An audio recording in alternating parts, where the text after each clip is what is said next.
विशाखा का कन्फेशन कहानी में ऐसा तूफान लेकर आया है जिसने हर रिश्ते की नींव हिला दी है। विक्रांत ने आखिरकार यशिका को उसकी असलियत का आईना दिखा दिया है, लेकिन सच सामने आने के बाद भी मामला इतना आसान नहीं होने वाला। अपने आप को पुलिस से बचाने के लिए यशिका ने जो चाल चली है, वह किसी के भी होश उड़ा सकती है।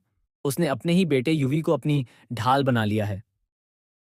प्लस टीवी के शो मन्नत के आने वाले एपिसोड में कहानी एक ऐसे मोड़ पर पहुंच चुकी है जहां सब कुछ खत्म होता हुआ नजर आता है। मन्नत और विक्रांत की जिंदगी में पहली बार सुकून की किरण दिखाई दे रही है। ऐसा लग रहा है कि अब दोनों की हैप्पी जर्नी शुरू होने वाली है। लेकिन इस सुकून के पीछे छिपा है एक भयानक तूफान जो कभी भी सब कुछ बर्बाद कर सकता है। अभी भी कुछ लोग हैं जिनके गुनाहों का हिसाब बाकी है और जिन्हें पुलिस के हवाले किया जाना है। अरेस्ट होते वक्त विशाखा, धैर्य, मन्नत और विक्रांत के सामने ऐसा सच उगलती है जिसे सुनकर सबके पैरों तले जमीन खिसक जाती है। वह बताती है कि इस पूरी किडनैपिंग के पीछे सिर्फ वही नहीं, बल्कि यशिका भी बराबर की भागीदार थी। यह सुनते ही विक्रांत का गुस्सा फूट पड़ता है। वह सबके सामने यशिका को खरी खोटी सुनाता है। उसके शब्द तीर की तरह यशिका के दिल को चीर देते हैं। ऐसा लगता है जैसे अब यशिका का खेल खत्म हो चुका है। लेकिन यशिका इतनी आसानी से हार मानने वालों में से नहीं है। असल खेल तो अब शुरू होता है। यशिका ने पहले ही अपनी अगली चाल की पूरी तैयारी कर ली थी। उसने एक्सपोज होने से पहले ही अपने बेटे युवी के मन में जहर भर दिया। उसने उसे यह यकीन दिला दिया कि विक्रांत उसे पुलिस के हवाले कर देगा और उसकी वजह से उसकी दुनिया उजड़ जाएगी। उसने युवी के मासूम दिल के साथ ऐसा खेल खेला है जो आगे चलकर सबके लिए भारी पड़ने वाला है। विक्रांत, जो युवी से बेहद प्यार करता है, कभी भी उसके खिलाफ नहीं जा सकता। यही यशिका की सबसे बड़ी चाल है। उसने विक्रांत की सबसे बड़ी कमजोरी को ही अपना हथियार बना लिया है। अब कहानी में आने वाला है सबसे बड़ा ट्विस्ट। जैसे ही पुलिस यशिका को अरेस्ट करने के लिए आगे बढ़ती है, तभी युवी वहां पहुंच जाता है। अपनी मां को हथकड़ी में देखकर उसका दिल टूट जाता है। उसकी आंखों में आंसू और गुस्सा दोनों साफ नजर आते हैं। वह सीधे विक्रांत के सामने खड़ा हो जाता है और उसे सवाल करता है, आपने ऐसा कैसे कर दिया?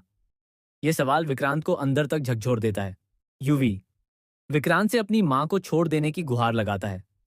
वह कहता है कि अगर यशिका को कुछ हुआ तो वह कभी उसे माफ नहीं करेगा। यह सुनकर विक्रांत पूरी तरह टूट जाता है। एक तरफ मन्नत है जो चाहती है कि सच के साथ न्याय हो, और दूसरी तरफ युवी है जिसकी आंखों में भरोसा और डर दोनों है। मन्नत को भी अब समझ नहीं आ रहा कि वह क्या करे। क्या वह विक्रांत का साथ दे या फिर सच के लिए खड़ी रहे? लेकिन कहानी यहीं खत्म नहीं होती। एक और चौंकाने वाला सच सामने आने वाला है जो सब कुछ बदल देगा। धैर्य को कुछ ऐसे सबूत मिलते हैं जो यह इशारा करते हैं कि इस पूरी साजिश के पीछे कोई और भी है। कोई ऐसा जिस पर किसी को शक तक नहीं है। क्या यशिका सिर्फ एक मोहरा थी? क्या असली मास्टरमाइंड अभी भी पर्दे के पीछे छिपा हुआ है? इसी बीच विशाखा एक और बड़ा राज खोलने वाली है। वह बताने वाली है कि यशिका ने सिर्फ किडनैपिंग ही नहीं, बल्कि इससे भी बड़ा खेल खेला है। एक ऐसा खेल जिसमें मन्नत की जिंदगी पूरी तरह बर्बाद हो सकती है। और सबसे बड़ा झटका तब लगेगा जब यह सामने आएगा कि यूवी का इस्तेमाल सिर्फ पुलिस से बचने के लिए नहीं, बल्कि किसी और खतरनाक मकसद के लिए भी किया गया है। क्या विक्रांत अपने दिल की सुनेगा या दिमाग की? क्या वह मन्नत के साथ खड़ा रहेगा या यूवी के लिए सब कुछ छोड़ देगा? क्या यशिका सच में दोषी है या किसी बड़ी साजिश का हिस्सा? और आखिर कौन है वो असली खिलाड़ी जो पर्दे के पीछे रहकर सब कुछ कंट्रोल कर रहा है? आने वाले एपिसोड्स में रिश्तों की परीक्षा होने वाली है जहां प्यार, भरोसा और सच तीनों एक दूसरे से टकराने वाले हैं। हर किरदार को लेना होगा एक ऐसा फैसला जो उनकी पूरी जिंदगी बदल देगा। यह कहानी अब सिर्फ एक ड्रामा नहीं, बल्कि एक इमोशनल रोलर कोस्टर बनने जा रही है जहां हर मोड़ पर मिलेगा एक नया झटका, एक नया खुलासा और एक ऐसा ट्विस्ट जिसे कोई सोच भी नहीं सकता। तो तैयार हो जाइए इस धमाकेदार, दिल दहला देने वाले और पूरी तरह शॉकिंग ट्रैक के लिए। आप इस आने वाले ट्विस्ट के बारे में क्या सोचते हैं? क्या विक्रांत सही फैसला ले पाएगा? अपनी राय जरूर बताएं और जुड़े रहें इस जबरदस्त कहानी के साथ।